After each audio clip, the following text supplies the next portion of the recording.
Sometimes the best stories in golf aren't found on tour. You'll find them at the back of the range. And here's your host, Ben Adelberg. Thank you again for joining me here at the back of the range. I'm your host, Ben Adelberg, and this is episode 9.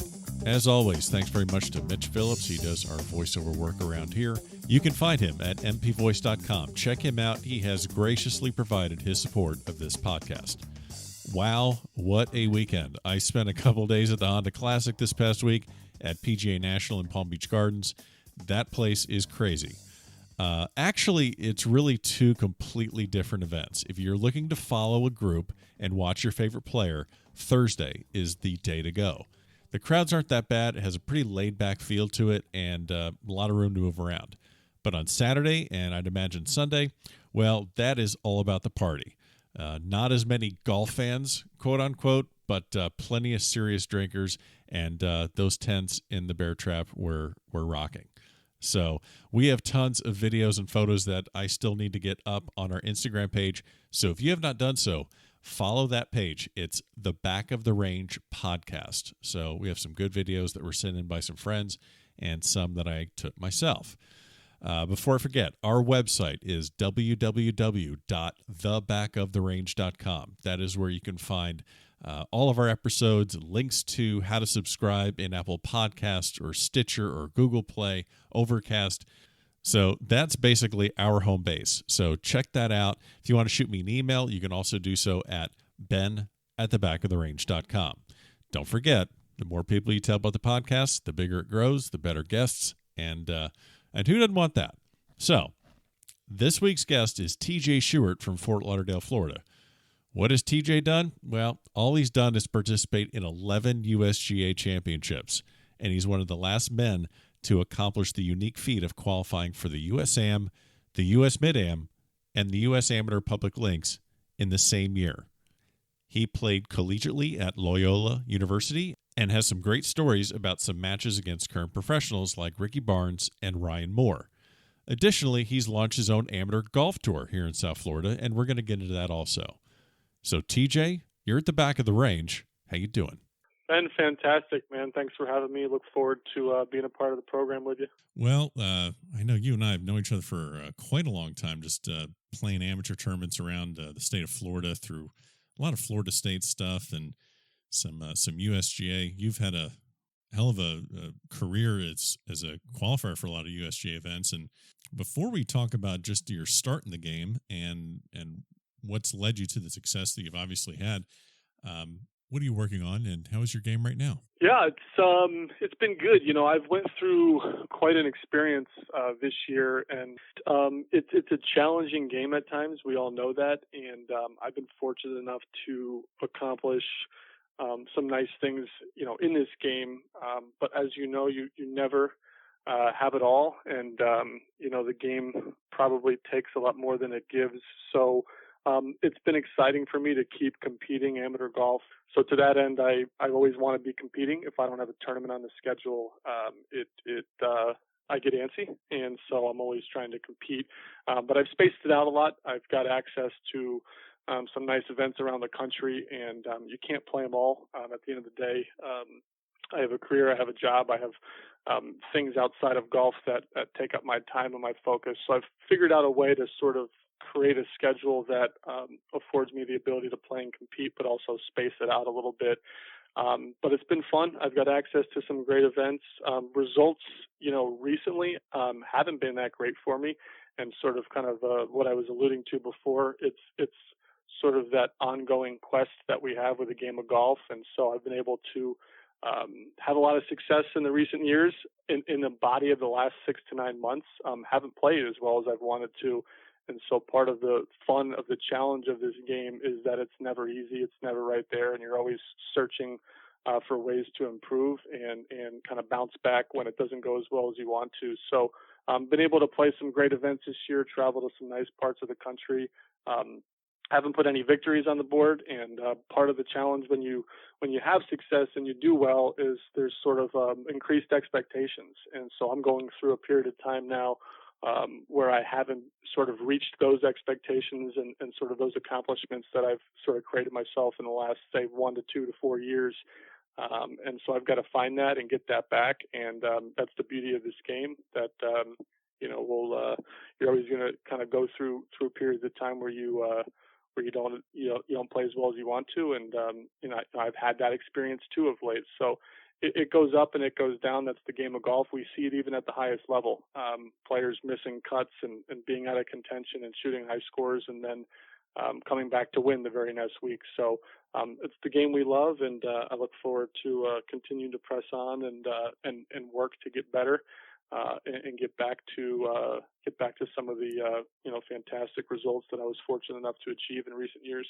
So it sounds like you've just been playing like a mere mortal.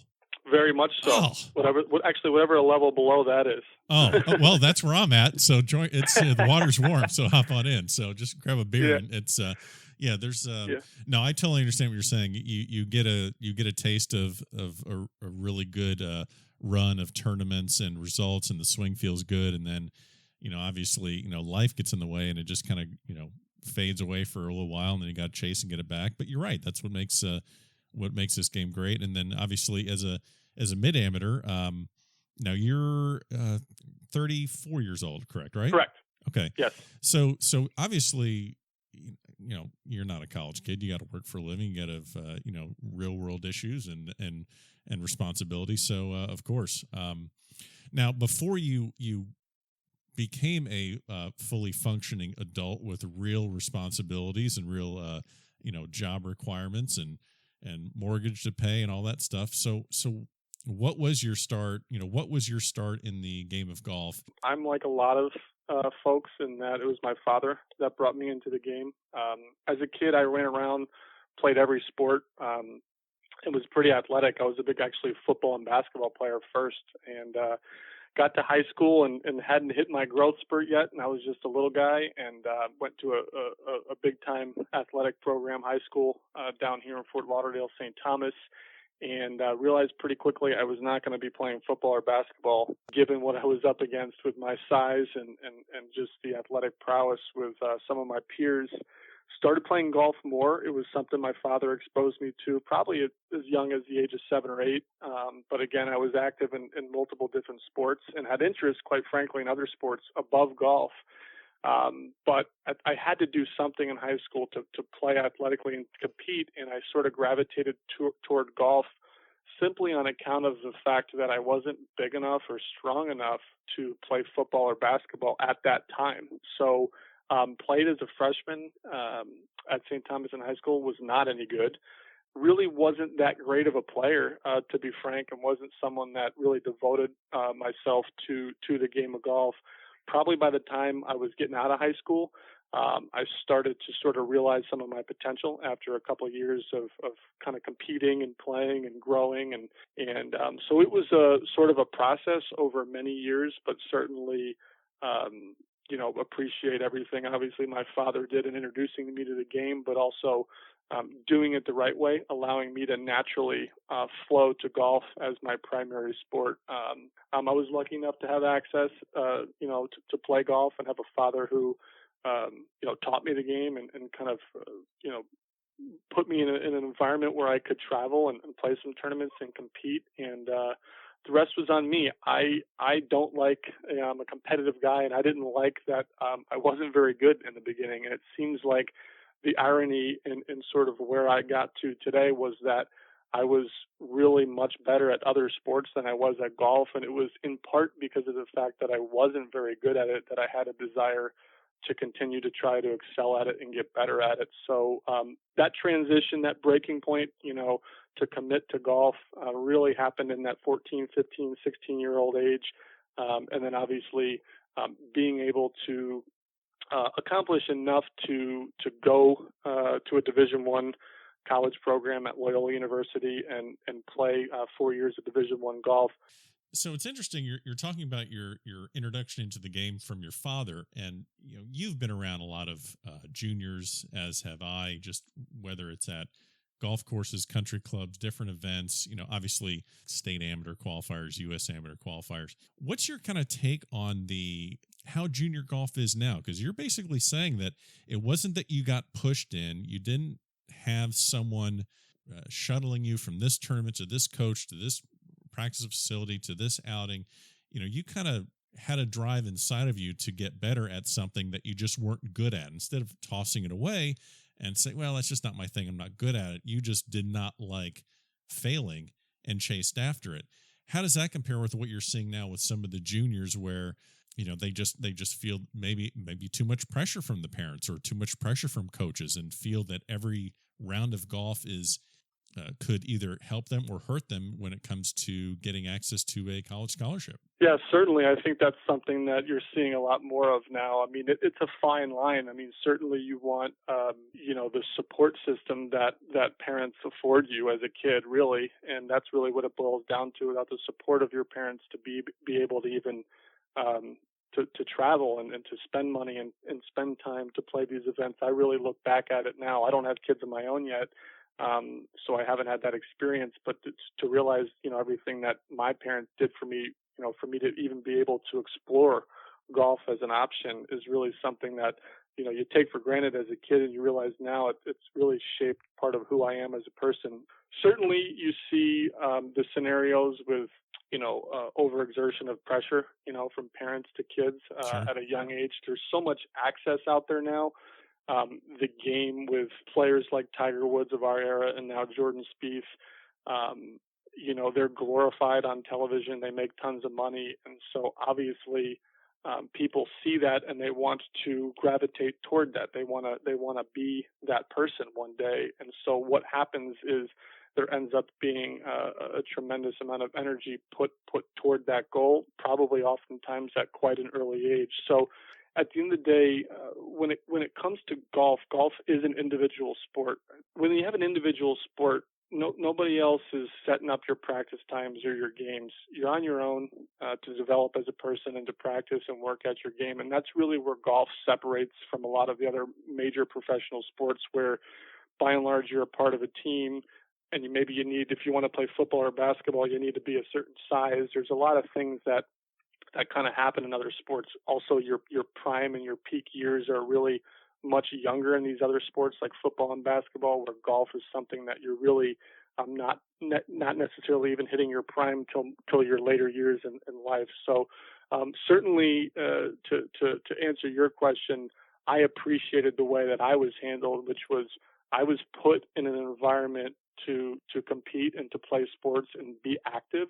But ultimately, I gravitated to the sport that I wanted to for the reasons I wanted to and not for anyone else. So it's a balance. You want the support system, with your parents and your peers and whomever it is that helps you along the way to push you and to sort of put you in the environment where you're able to participate. But certainly at the end of the day, it has to be your decision. And it was with me with golf, Right. And nobody else can create that for you. So, and obviously this worked out well for you because, as you said, you transitioned from being at St. Thomas Aquinas in Fort Lauderdale, got enough of a high school and junior golf playing resume put together where you were able to go to Loyola in Maryland, and you're 4-time all-conference. What was it about playing at St. Thomas Aquinas and your high school experience? What was it like just walking on? Or not as a walk-on, but what was it like going to this college team, going to Loyola, far away from home? What was that experience like? I know we can't get into every single story you have. What did you think about college golf? Yeah, probably one of the most interesting and unique and sort of formative experiences, I would say, of my early years. As you alluded to, just first and foremost, being away from home. There was a lot of challenge for me and quite frankly, a lot of setbacks. I went from sort of this position as I was the number one, alpha player at a major South Florida high school. And I was on the up and up to really going into freshman year and saying, okay, I'm at Loyola. I've got academic responsibilities. I'm in a different part of the country. All of a sudden college is social, right? For the first time in your life, you're away from, your parents' home and you have this social element of your life. And then you have, a different part of the country that you have to compete on the golf side too. So the responsibilities academically, the want to meet new people and experience all those fantastic things about college that we all know and love. Certainly those two aspects, were to some extent impediments to my growth on the golf side. So my freshman year was very challenging.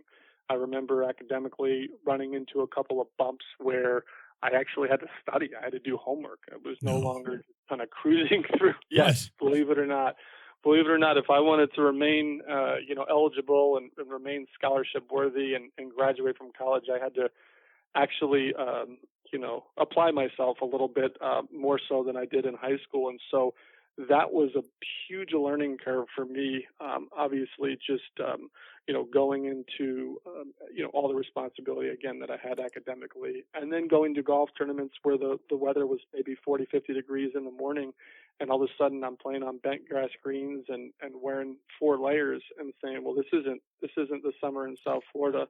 Kind of hard to get loosened up after all that, yeah, I was just thinking, wow, you had I went to more than one college. That's how much I like college. I just sampled a few, but stick with one, do your thing. So you had the issues, the freshman bumps, getting through, just basically just learning how to manage your time, I would imagine, and just Sure. balancing school and you got to hit a couple keggers. I mean, you got to do a little bit of that stuff while you're. Absolutely. Tell me about your relationship with your coach. Was he really a kind of a hands-off guy? Was he, my way or the highway? What was that aspect like? My relationship with my coach is great. The backstory, as I was kind of kicking the tires on where I would go to college and how I would find myself to playing Division I college golf, it was kind of getting late in the whole process, and got a phone call from a gentleman by the name of Tom Beidelman. He had just taken over the program at Loyola, and he said, I've seen your resume and some of your videos here. I'd love to have you come take a look. And at that time, Loyola wasn't really on my radar, but I went up, took a visit, really liked him, and ended up just saying, you know what, I'm gonna commit to this program. It's Division I, it's a great education, different part of the country, and let's go have this experience. Tom was a great guy. I prefer a coach that certainly, does the right things to put you in a position to succeed, but he wasn't overbearing. There's a balance again in college golf where you are dealing with personalities. You are dealing with individuals who got to where they got at that point, by and large, through their own work ethic and their own accomplishments. And so you see a lot of times in college golf sort of this disconnect between these emerging brash young kids and these coaches that want to sort of control them. And that's the unique element that golf brings as an individual sport is, by and large, for the bulk of my life, I've never really had to worry about anyone else, in terms of a team game. A little bit in high school, certainly 4 years in college, but golf is an individual sport. So there's that sort of uniqueness of coming into a team environment, responding to a coach. But Tom was a great guy. He knew what made his players tick. He supported us. He put us, in some great events and sent us around the country a little bit, which was great. So we got to travel. But he's much more what you would call a player's coach, more so than a drill sergeant or a taskmaster. And that probably to some extent just comes with the fact that you're at Loyola University. You're not necessarily, at Georgia or at Texas. But it was a great experience. He was, obviously I was his first primary recruit.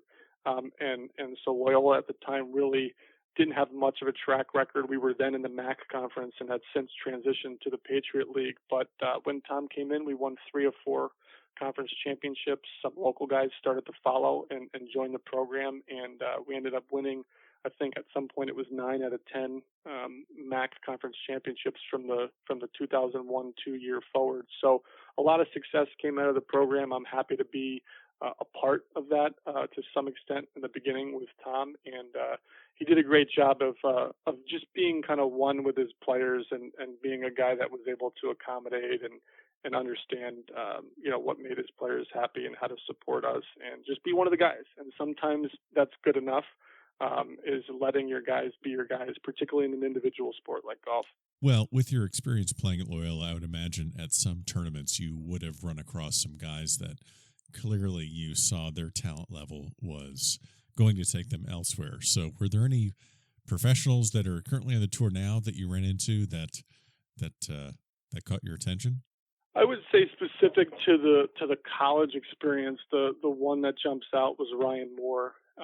At Loyola, we didn't obviously play a heavy Southern or Western schedule. We didn't play a lot of events against the top 25 or 50 programs in college golf. So we by and large played in the Northeast. But sort of similar to basketball and golf, if you're able to win your conference championship, you do get into postseason play. And so that's sort of where we got a taste of the larger programs. And in 2005, Caves Valley in Baltimore was set to host the NCAA Division I National Championship. And they ran an event in the fall called the Preview. And what that did was invited the best programs in college golf and the host program, which was set to be Loyola, to play in an event in the fall and get a taste of the venue where the national championship would be.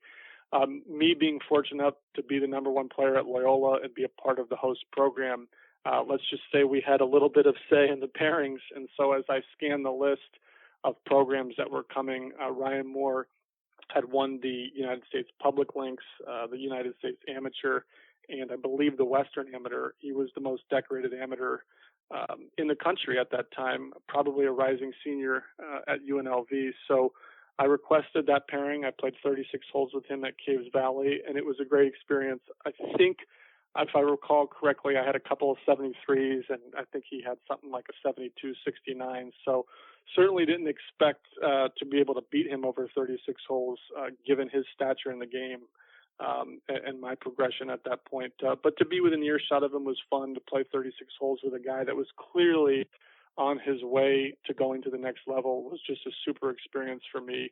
And the funny part of it is that in the second round, I was so sort of just kind of drained after the 36 holes. We're taking pictures and sort of shaking hands and doing this whole post-round thing that I actually signed the wrong scorecard. So any golfer will kind of almost chuckle at that score. Luckily, I ended up signing in a way that didn't really hurt our team that much. An expensive lesson to learn at the time that you got to not only focus all the way through 18 holes, but go ahead and focus the extra 2 or 3 minutes to make sure your scorecard's right. But certainly a tremendous experience for me being around Ryan. A number of other events we played, Kevin Na, Hunter Mahan, Ricky Barnes, all these guys that have had been out there or are still out there to some extent. It's been a fun part for my career as I've remained amateur to watch some of these guys that I've competed against, particularly in the college years. But Ryan Moore would be one that jumped out just because he had accomplished everything you could want to accomplish in the amateur game. And not only being in the same field with him, but playing 36 holes alongside of him, it was a great experience. And did it jump out at you right then when you're playing with these guys that it was clearly, because I guess where I'm going with this is you're the number one guy at Loyola, you're hanging with a guy like Ryan Moore.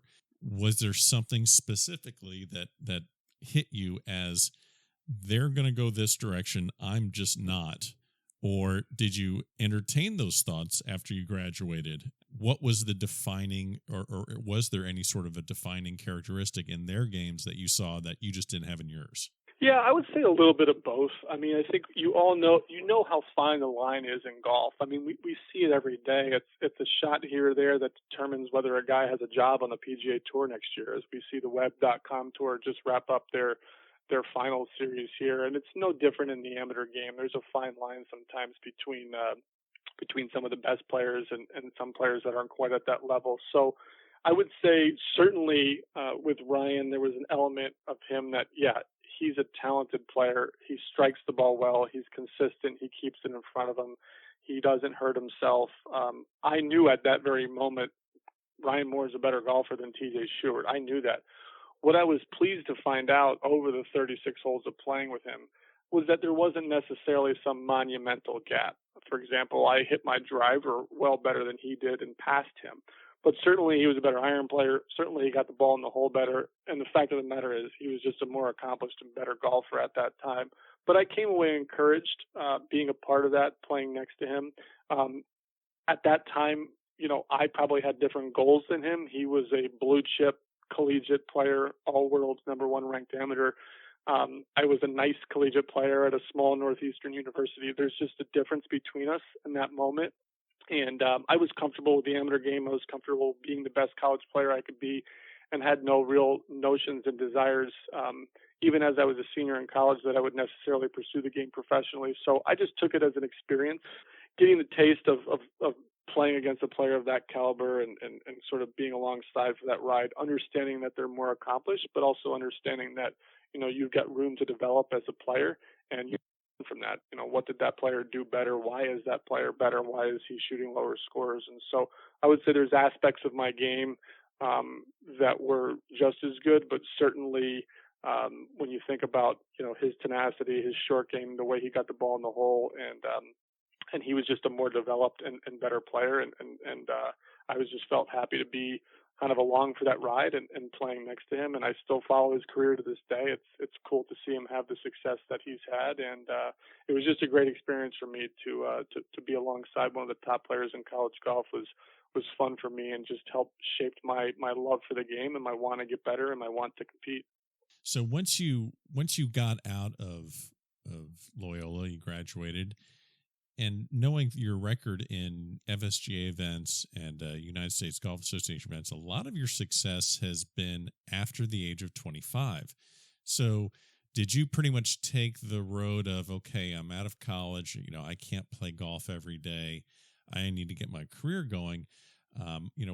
What did you do to get your career moving along? And then it sounds, you got back on track as far as your amateur playing career after the age of 25. So what was that like, transitioning from I'm playing every day and now I'm trying to get a career off the ground, and then getting back into golf?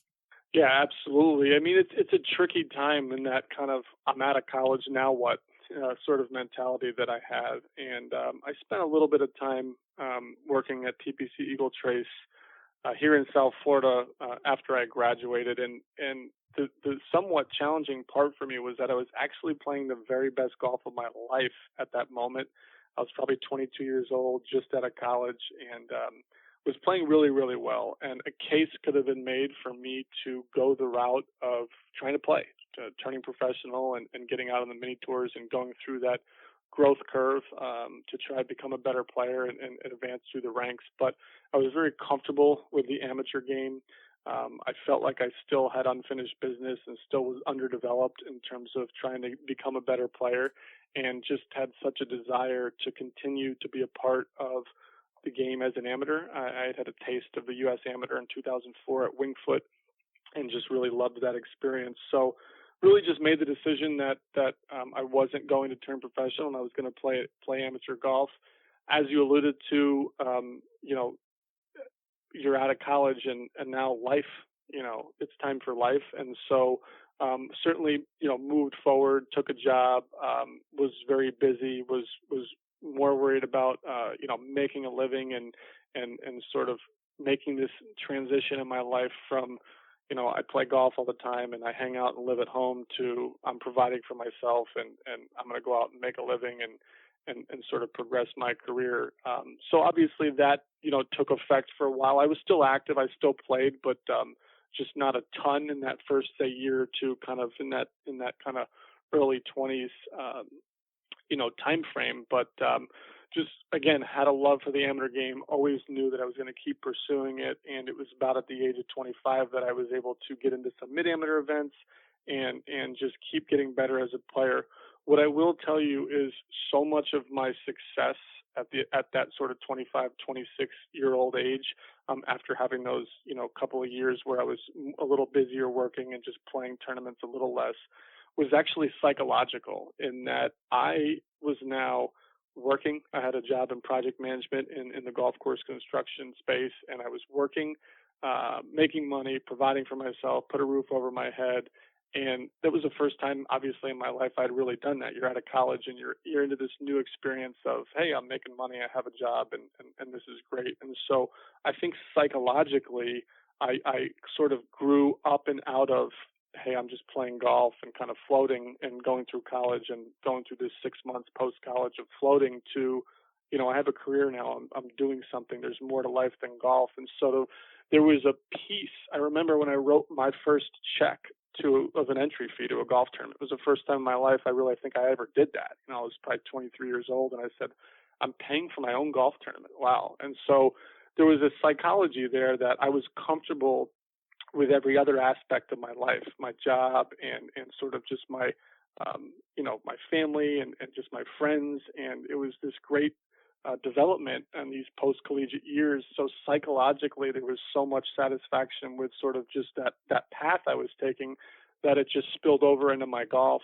And obviously at the age of 25, qualifying for a U.S. amateur and then qualifying for U.S. mid-amateur right on top of that a month later, when I was pretty much working 60 hours a week and maybe hitting balls once a week, was just a huge, huge achievement for me, especially given the fact that I had made this decision to be a career amateur. I think if I didn't play well, it would have been a very difficult thing for me because golf was such a huge part of my life. So I would just say that there was a transition there, like there always is, life cycles, but the psychology around me being content with my life away from golf actually had an extremely positive impact on me, because it was like, hey, I'm going to take the day off work and go try to qualify for the USAM. And if I don't, I'll go back to work and make money the next day and move on. So there was just a psychological element that really was huge for me. And I think it helped me kind of transition and accept, hey, I'm going to play golf recreationally. I'm going to play golf and compete as an amateur.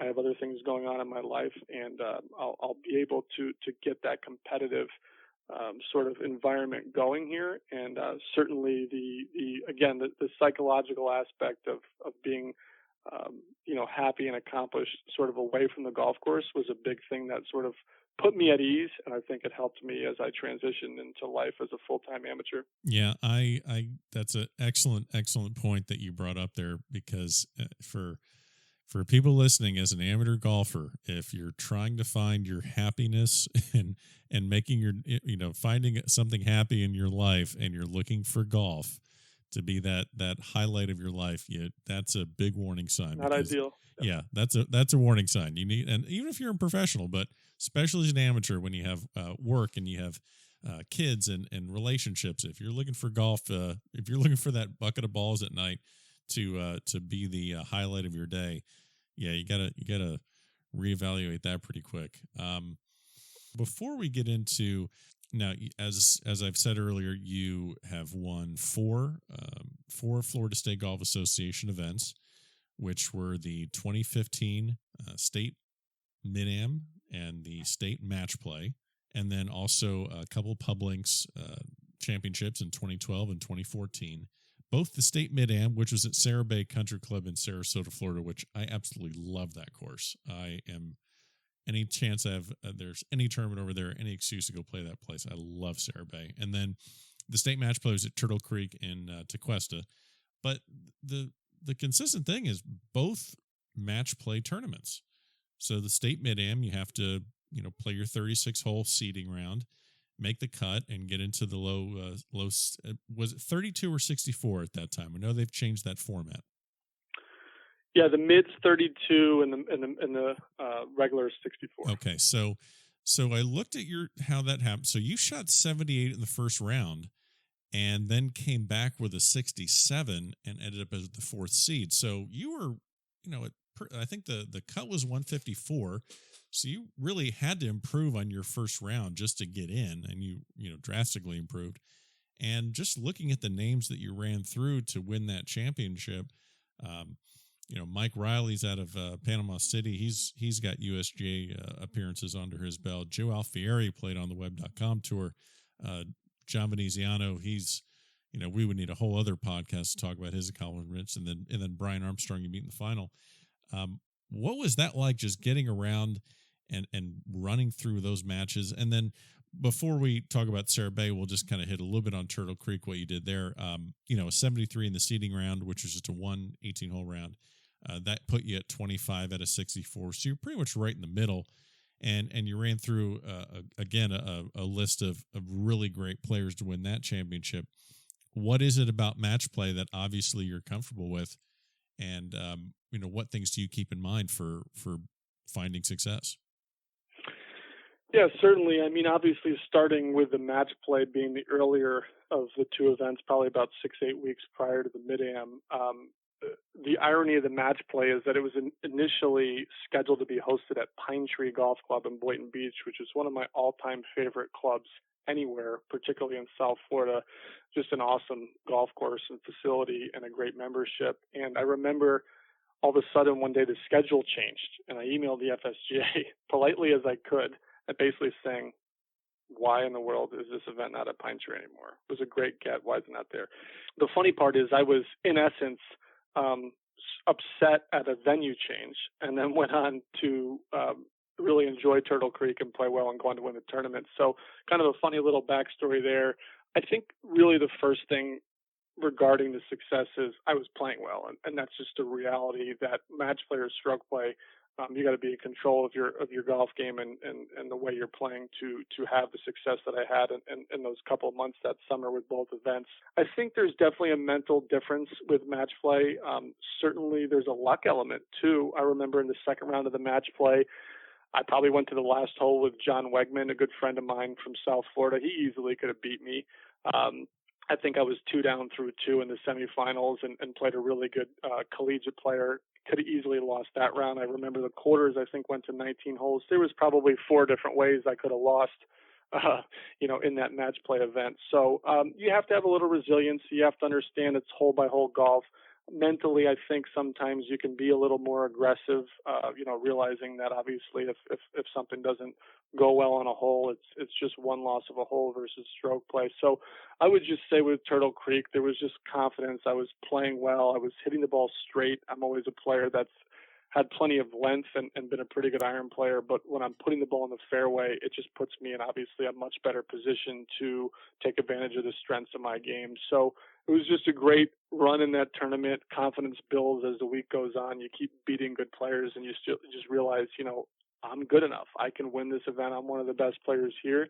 Now it's time to prove it. So I was real fortunate to sort of navigate through that. And then obviously moving to the Mid-Am, I would just say, again, mentally, I was in a positive frame of mind. I had just beaten a field that was better than the field I was entering to with the Mid-Am. Now, that doesn't mean you can't go up there and lose in the first round, because Sure. you certainly can. But there was an element, obviously, of confidence there, certainly in the Mid-Am realm. I think at that time I'm, maybe in my, low 30s, and really felt like I had sort of achieved a lot on the sort of national level with the USGA experiences and obviously the pub links and some state stuff. But it was time, for me to do well in that mid-amateur event. That's our sweet spot, as we know. Once you get into your 30s, that's the event, right? And so some of us are in our 40s now, TJ. And yeah, well, and you're going to enjoy I'm going to be there soon too, and I'm going to keep calling it my sweet spot, right? I mean, but making the point, I think that certainly once you kind of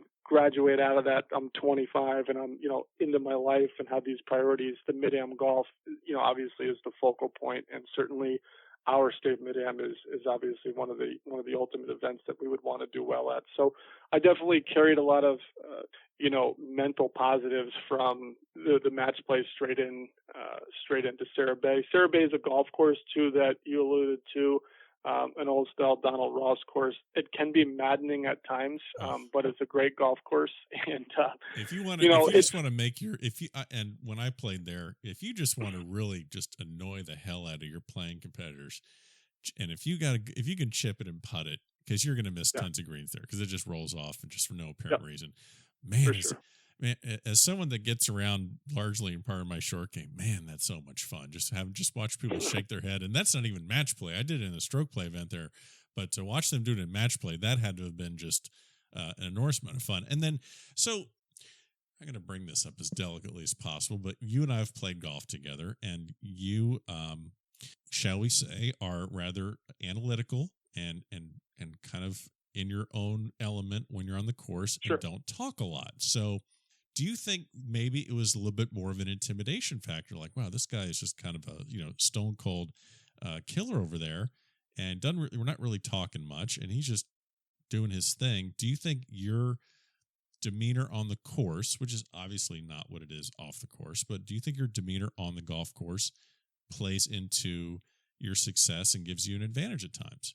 I think maybe, finding my zone certainly will help me. I can't certainly speak to the reaction from other people. And I don't think, I've evolved a lot from my younger years. So I'm certainly, when I'm playing with guys, even in a match play setting, I understand that the game is about, camaraderie and cultivating relationships and all that. So I actually enjoy, being complimentary to my playing partners. I think that's just part of the game and part of the etiquette of it. But I think certainly, there's an element of focus within me. At the end of the day, every golfer is different in terms of what, how they approach the game and how they play. There's some people that actually need to be talking the entire time. That's Right. their fix, and they do that. There's probably some people that need to have an adult beverage at some point in the round. Maybe that's their fix. There's some people that are like me, that just find that if they get too far off a field in conversation, that they will drift a little bit. And that's just the way I'm wired, is that I grew up ADD as a kid. And if I get too far off, I'll have conversations here and there, but certainly if I get too deep into other things, it just takes away from the purpose of what I'm there to do, which is to play my best golf. And I've just figured out that by and large, I got to stay within myself, and I'll have the conversations and the longer conversations that, afterward. But as you alluded to, I mean, it's golf first, and then it's the mental part second. And, certainly there's a lot of people out there that I play golf against and with that I would say don't give a crap, about what my demeanor is, because they're Right. worried about their own game, particularly the younger subset too. So I just think that, the younger kids don't care. I think in the mid-am event, certainly in the first couple of rounds, I would just say if you're going to go down the path of how my opponents are affected by what it is I do or how I play or who I am, I would just say there is certainly an element sometimes of some players, particularly in a mid-am environment, where they kind of find their way into a new spot where they realize they're up against an accomplished player. And I think that is beneficial, certainly, because if you're shooting 151 or 152 and you're going up against a guy that has won tournaments and qualified for U.S. amateurs, I mean, there's certainly an element where you think, okay, I'm going to need my best or some sort of fortuitous situation to win. So I would think that has more to play than any golfer trying to figure out what the demeanor of the other golfer is. There's certainly just an element sometimes where there's a mental side to match play. And I've played against guys that are great guys. You mentioned a couple of them at that tournament, and they're happy to be there, and they know they're good players, but they also know that it has to go well for them, to win the match. So I would say that good golf is really, what trumps all, and certainly playing guys like a Joe Alfieri. We went to the last hole. I hit a 3-wood from 260 to 8 feet to beat him, eagling the last hole. I mean, I could have lost that match. John Veneziano is a friend and one of the better players in the state that we have. Just happened to make some birdies against him and get up and on top of him. But, it's a fine line. Sometimes it could have gone either way. And I'm just focused in a match play setting and getting in the frame of mind that helps me. And it just so happens that for me, it's a quiet approach, and it's approach to, what do I have to do to move forward and compliment my opponent when he hits a good shot. But I'm there to play the golf course and try to win. And that's my primary focus. So moving from FSGA, and we're just naturally transitioning. You mentioned the U.S. amateurs and other USGA events that you've played in. So you have qualified for 11 USGA events. Just one of them, which I believe would have been the 04 USAM you mentioned at Wingfoot. Every other one was after the age of 25. So you were you still are actually, you're a mid-am. So 10 out of the 11 you qualified for as a mid-am. And these are 4 U.S. AMs, 5 U.S. mid-ams, 2 U.S. pub links. So, which is incredible record. And what I want to hit on with these is that every one of these tournaments requires a very difficult qualifier. So for those that are listening that don't know, the U.S. Amateur is 36 holes over 2 days. All of these qualifiers, you're walking, carrying your bag, or you have a caddy, but you're walking, and a lot of them are in, June, July, August, the really hot, humid, nasty months here in South Florida. So you have your 4 U.S. AMs you've qualified for. You have 5 U.S. mid-AMs. That's 18 holes of qualifying, and then the pub links was 36 holes of qualifying. They don't have the U.S. public links anymore. But what is it about getting through these qualifiers? Because you're playing against the best players in the area. There's normally three. Let's see. I think there's three qualifiers for the U.S. Mid-Am in the state of Florida. I think they do about like 7 or 8 around the state for the USAM, and Public Links probably had about 2 or 3, if I remember correctly. So you're really going up against, at least for the AM and Public Links, you're going up against college players, high school studs, really accomplished mid-ams. You're going to find some really accomplished seniors in those mid-am qualifiers. I mean, you're going against the very best in the state. And then, of course, people will come down to Florida that you've never heard of from California and Vermont and New York, and some guy you've never heard of. And there's always someone like that brings it. How did you get through these qualifiers? Yeah, I mean, it's funny. The more I hear you talking about it, it's almost like you're talking me into the belief that it really is hard. Maybe for a while there, I didn't realize how hard it was. Well, just remember there are mortals listening to the podcast. Okay, I mean, just keep that in mind. I'm one of them. We've talked about the success, but I've been a dry spell here for a couple of years where I've missed out, so I know what both sides of the equation are like. But certainly, you referenced 2008, making the U.S. Amateur and the Mid-Am back-to-back. It was actually a period of time where I was traveling out of the state of Florida with work, and one of the roles I had in my earlier years, so I spent some time over in Houston and actually Louisiana for a couple of qualifiers, bouncing around like a nomad, showing up to foreign sites and making it. But I was developing as a player at the age of 25, which is the uniqueness of golf was I hadn't even scratched the surface of how good I was at the age of 25. I was a better player at 25 than I ever was at 18 or 21. And to take it a step farther, I was a better player at 30 than I ever was at 25. So certainly there's an element that you got to go for it. You know, a lot of these qualifiers are 70, 80 guys for 2 or 3 spots. You can't just kind of float around and try to make a top 10. That's not what this is about. It's kind of a pass, fail, all or nothing experience. And so this was my life. Amateur golf was sort of, the amateur side of my competitive golf was my life. It was what I wanted to do. Got through some playoffs, and so certainly just trying to buckle down and just be out there with yourself sometimes, to not get really consumed by the moment, which, by the way, it's really, really hard to do. Yeah. Well, and the other thing about these qualifiers, and you've done a lot more of them and had much more success than I have, but, I've done the state AMs and the state mid-AMs and the match plays, but it seems like, how do you get it out of your head? And this applies just to everyone. Like, you go to these qualifiers and everyone says, so what do you think the number's going to be? And for an 18-holer, the numbers, well, you shoot par, you're going to be in, or if, 1 or 2 over, you're probably in a playoff. And it's almost like you get to the golf course, you get set up, and it's almost like you're chasing a number, and it's all consuming. So how did you find yourself getting mentally prepared to get into these qualifiers, abandon the thought of, okay, here's what I want to shoot today, or did you put a number? Like, how did you do that?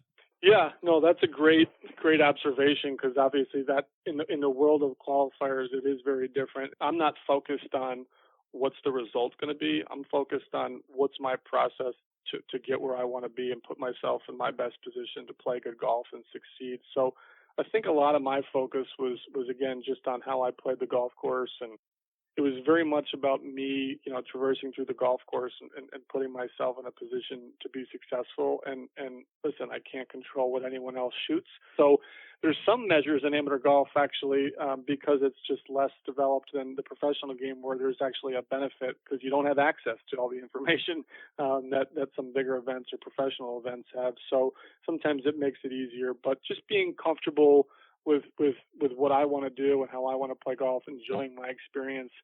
The chips fall where they may, and I'll move on to play another tournament if I don't get into this one. So that was really the focus for me. I think it really jives with sort of your prior question about sort of my frame of mind when I play golf, and thinking about the end game and the results too much is by and large just not a process that I wanted to follow. I wanted to focus on the shot that was in front of me and executing that shot, and wherever I stood at the end, it was what it was, and I would learn from that experience. And when you were getting ready for these qualifiers, did you have any sort of specific preparation techniques that you adopted? Did you tailor your equipment for the event? Did you try and get extra practice rounds? What did you do to get your game ready for these big qualifiers? Yeah, as best you can. I mean, I think, part of the limitations we have as amateur golfers is that we don't do this every day, and our access is sometimes limited. So I would say that multiple practice rounds typically is a rarity. But if you're local and if you can get out to a course in advance, certainly it helps. So I think it's just a lot of your own regimen and routine, at your local club. Certainly, in my younger years, there was very limited practice sometimes in exploration of the golf course. But as I've moved on, I have access to practice at my club, Fort Lauderdale Country Club, and so I'll go through a routine of just trying to work on my weaknesses, probably in that 14 to 30 days, if you will, in advance of an event. So there's sort of a process of my own. Practicing away from the venue, but then certainly accessing the golf course and understanding how it'll play, where it yields scoring opportunities, where the difficult holes are.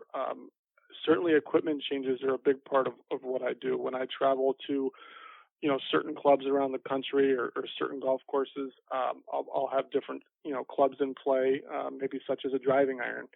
When I play in South Florida, a lot of times it's a 5-wood. You kind of hit it high and long, and that's the way a lot of South Florida golf courses are. So you alluded to equipment, certainly understanding, there's times I go to a golf course and there's just not a 5-wood out there for me, Sure. So why even carry it in the bag?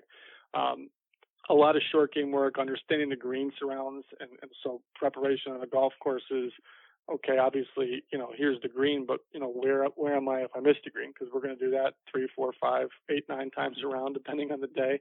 So I think there's a preparation on understanding, how to get the ball up and down and how the course is playing that way. Because as we know, short game will be a big part, of our success in any tournament. So I would just say it's a collaboration of preparation, locally, honestly, beyond golf in the week or two leading up to these events, I change my lifestyle a little bit sometimes. Certainly, I like to go out and have fun and enjoy my time, with my friends, but I don't do a ton of that probably in at least in the 7 days prior to an event, because I know I'm probably going to be walking. I'm going to want to be well hydrated. I'm going to want to be in good physical condition. And you're not talking about like stop drinking alcohol, are you? Is that what you're leading up to? Yeah, but like I said, I limited it down to 5 or 7 days. I think in my younger years it might have even been more than that. But don't scare, there's people listening to this thing that don't scare people into that. You got to listen, cold each turkey. their own. Everybody's different. I think there's some people that actually would prefer maybe a cocktail or two before bed, and I think that might be the right move for some people. So I wouldn't say I subscribe to that theory 24/7, 365. Certainly, I want to enjoy my life, and there is more to life than competitive golf, but. You're talking about USGA qualifiers, and you're alluding to some of these events where you're walking, you're playing 36. And so I would just say, when I know I've got a particularly grueling event ahead, whether it's a 54-hole event or whether it's a USGA qualifier, as you alluded to, in the hot sun of South Florida, I just say I might make a few sort of edits with my routine in that 2, 3, 4, 5, 6 days leading up to it. Just to put myself in the best sort of physical state of mind before Absolutely. the event as well. Yep, absolutely. Well, I wish you luck in this year's USGA qualifiers. I hope you can add to your total of 11 appearances. I think that you are probably one of the last people that qualified for all three in the same year: the US Am, US Mid Am, and the US Public Links, because they did get rid of that. So that's a nice little kudos to put on the resume. So you've played in 11 USGA championships. A lot of these championships have keynote speakers. I'm sure there's a lot of people that you've come across that have moved on to the professional ranks. Give me a good story about one of your experiences at a USGA event that really sticks out in your mind. Yeah, I mean, I just think it's hard to narrow it down to one, but I'll request the honor for brevity. Certainly on the speaker side, meeting Arnold Palmer at a U.S. Amateur, Condoleezza Rice at the U.S. Mid Amateur, sort of just these different figures that are in the game of golf that show up at these USGA events. They really make it substantial. On the player side, I played and became friendly with Shuart, and this is a guy that, again, is following the career amateur path and won the U.S. Mid-Am, played in the Masters, and not only played but made the cut, and that was cool, getting to play some practice rounds with him back when he was younger and just a student at USC, and now he's transitioned into the mid-amateur game, playing with a guy by the name of Doug Gim, who just won the Walker Cup for Team USA. He's a runner-up at the Pub Links and the U.S. Amateur, a really heralded amateur. So there's a number of little things, but it's just at the end of the day, the best way to answer that is you get to be around some people that have accomplished a lot, and oftentimes, if it's an amateur event, they're just going on to bigger and better things, and you get a taste of that. And then I would just say there's some big figures that you realize that are really connected to golf. Again, whether it's a former president of the United States or a political figure, or just some of the greats of the game, whether it's an Arnold Palmer or a Jack Nicklaus. It's just great to be able to be around people that show up and sort of support these amateur events, because obviously, as I've alluded to time and again, that's the ultimate for me. I'm not driving toward any tour type of experience. So if I can be a part of a USGA event or a national amateur event that affords me access and experience with some prominent figures and some people that support the game of golf, it's just a part of my lifelong experience as an amateur that I'll always store in my memory bank. So just moving on here. So, you've had your FSGA success, your Florida success. You've had your USGA success, and then you kind of branch off into your own and you start your own amateur golf tour. So, I remember when you spoke to me about this when you were first getting it going, and I followed a lot of its success. We have a little bit of time left, so I want to get into that. There's a couple other things I want to get into, but talk to me about the South Florida Amateur Golf Tour. How did this start, and tell our listeners a little bit about it. We do have a great state golf association, obviously with the FSGA, and certainly one of the premier regional organizations with the folks in Palm Beach. But by and large, in that southeastern Miami, Broward, South Palm Beach corridor, I felt that there was just a lot of active golfers and a lot of great golf courses, and there wasn't anything specific to the local environment. So really just trying to kind of fill a need, trying to grow the game, and trying to provide the local audience in my hometown a forum to play good golf courses and to compete, and then also to stretch the opportunity beyond just the best golfers in the area to the more everyday golfer. And so the flighted approach and allowing that 6, 8, 10, 12, 13 handicapper to play against a peer and compete, that was a big calling for me to try to expand the competitive golf environment beyond just a good player. And I just had a background and a desire to be a part of great events. I've always been an event management guy, a creator, in sort of being parts of things that are competition, tournament environments. It's always been in my DNA and blood. So it spoke to sort of my entrepreneurial background and spirit to try to create something that worked and made sense and that spoke to the local audience. So first event was quite funny. I had 17 players and we played in a driving rainstorm at TPC Eagle Trace, and I was like, all right, this may not last very long, as I have people giving me the side-eye look, and I'm just waving them on to keep playing because there's no thunder and lightning. But It was fun. I think there's the getting the players part, and then there's the venues part. And like anything, you have to have a product that speaks to people and to the golfers. So I was very fortunate to leverage my relationships with a lot of great golf professionals and general managers in the community, and remember using TPC Eagle Trace at the time, certainly one of the flagship clubs of South Florida, fully private. And so, putting people on great courses on the weekend and sort of giving that weekend warrior element to the tour was a big aspect. So just trying to find an unmet demand and deliver a product that I thought the market would respond to, and not be overly concerned with needing some explosive growth or needing to make a bunch of money of it. It was just a calling to grow the game and to foster a community for for competitive golf, and it's been a fantastic ride. I'm 6 years in, serving over 400 people. The events are small; they're niche. I run events with anywhere from 22, 24 to maybe 48, 50 people, depending on any given month. It's spaced out. I have a career away from the South Florida Amateur Golf Tour, and I'm only one person. I'm a one-man band with a little help of some great starters that I have in the local area. So it's a spaced out, nichey little tour, but it's run on great clubs, and it speaks to some of the things that I believe are important to amateur golf, which is give people a good experience, play a good course, and get them competing. At the end of the day, it's always been kind of my opinion in golf, and this may be a little bit narrow, but I'm okay in saying it. If you're not competing, I don't really know what you're doing. I don't know why. I just think that you've got to have some sort of want to get better. Sure. I've never been out there just to exist. So it just kind of speaks to my DNA of wanting to compete. And luckily the market's responded. Like I said, I just wanted something local and simple that served our audience. And we get on great venues. We manage it tightly. The pace of play element is fast. We're playing events in 3.5 hours, maybe 3:45, 3:55. So we're beating the average tournament experience by 30, 40 minutes and getting people in and out the door and meeting good local friends. And, again, whether it's a small field or a slightly bigger field, people get a good experience. They play a good club. They meet some good friends, and that's what it's all about. And I'm perfectly happy with it in its current state, which is just a simple resource for local golfers. And last but not least, I've met a lot of great people along the way, and I think that's been just as fun as anything else. Sure.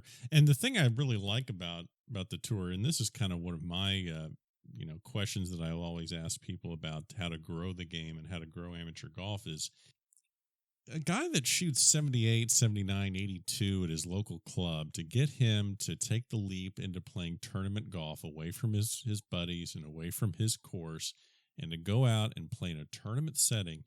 That guy, you might be able to get him out once or twice to play in a field against players of your caliber, but he's never going to stay there. You really don't want, those guys don't want to come play against you, TJ, and kind of get their head kicked in. So, what's out there for those players where they can still compete against, players of good skill level, and feel that they can be competitive and not have to worry about this guy's sandbag and he's trying to cheat the system.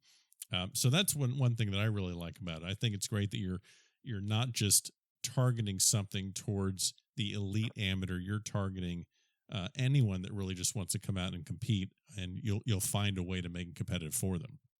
Absolutely. Awesome. Well, and what's the link for the tour? Because we're going to put it in the show notes, but what's the link? Yeah, so the link is just www.sf, as in South Florida, amtour.com, sfamtour.com. So, I guess, one other thing I wanted to hit on, I know that you mentioned with the USGA, your experiences there has really kind of opened doors to other national invitational events that you've played.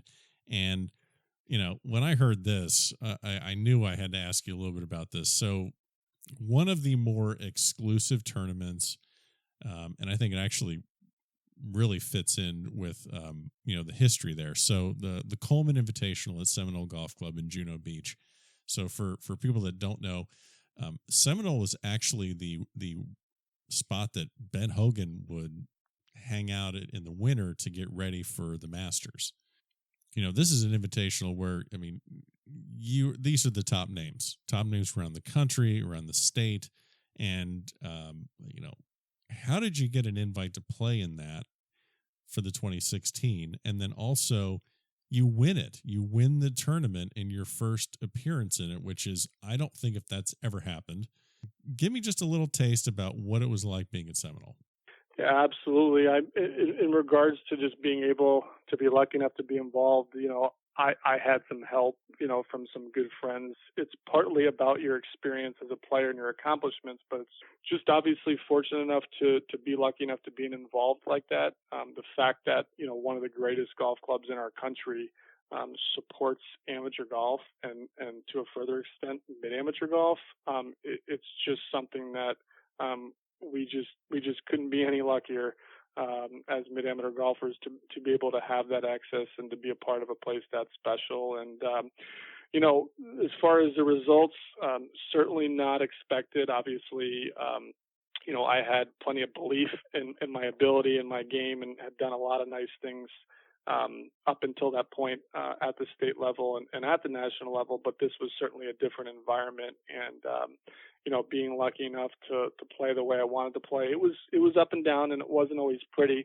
But at some of these events, you got a difficult golf course, and you got to understand that everybody's going to struggle at some point. So it was really just fortunate to kind of keep my head down and play well, and ended up being in a playoff with a couple other elite national mid-am players and surviving that playoff. But just an all-world experience. It's one of the most special properties in the country in terms of the golf course, the history, and the fact that they support amateur golf the way they do is amazing.